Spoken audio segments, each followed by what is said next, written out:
మకర రాశి వాళ్లకు ఈ వారం ఆర్థికపరమైనటువంటి అంశాల్లో పెద్దగా ఒత్తిడి ఉండకపోవచ్చు, కానీ జాగ్రత్తగా ఉండటం మంచిది.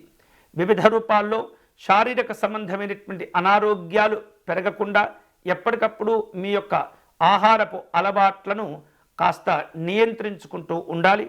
శరీరానికి ఇబ్బంది పెట్టేటటువంటి ఆహారపు అలవాట్లను తగ్గించుకోవాలి. ఇక వ్యాపార కార్యక్రమాల్లో ఈ వారం ప్రారంభంలో కొంత ఒత్తిడి ఉన్నప్పటికీ నెమ్మదిగా ఆ సమస్యలను మీరు అధిగమించగలుగుతారు. వివిధ రూపాల్లో కొన్ని ఆలస్యాలు, కొంత బద్ధకాలు మిమ్మల్ని ఒత్తిడికి గురి చేస్తుంటాయి. చైతన్యవంతంగా ఉండేటటువంటి ప్రయత్నం చేయండి.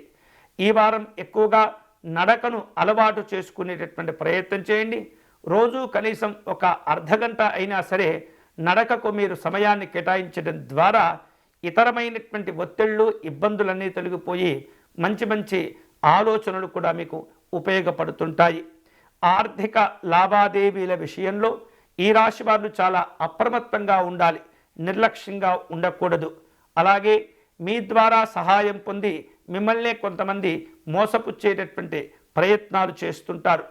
కుటుంబ అభివృద్ధి కోసం పెద్దవారు ఇచ్చేటటువంటి సలహాలు, సూచనలు పాటించే ప్రయత్నం చేయాలి.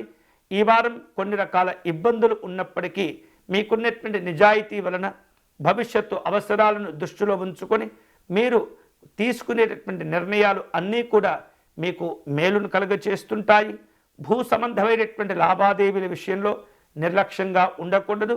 కొన్ని మిశ్రమమైనటువంటి సందర్భాలు, ఫలితాలు చోటు చేసుకుంటూ ఉంటాయి. ఉద్యోగ రంగంలో ఉన్నటువంటి వారు ఈ వారం సంయమనంతో వ్యవహరిస్తూ ఉండాలి. ప్రతి పనిని మీరు ప్రయోజనకరంగా మార్చుకోవాలి, ఓపికతో వేచి చూడాలి. ఈ వారం మకర రాశి వారు శుభకరమైనటువంటి ఫలితాలు పొందేందుకై పరమేశ్వరుణ్ణి ఆరాధించటం మంచిది. ఎక్కువగా ఈ వారం శివాభిషేకం చేసుకోవటం, శివనామస్మరణ చేసుకుంటూ ఉండటం వలన మకర రాశి వాళ్లకు శుభాలు కలుగుతాయి.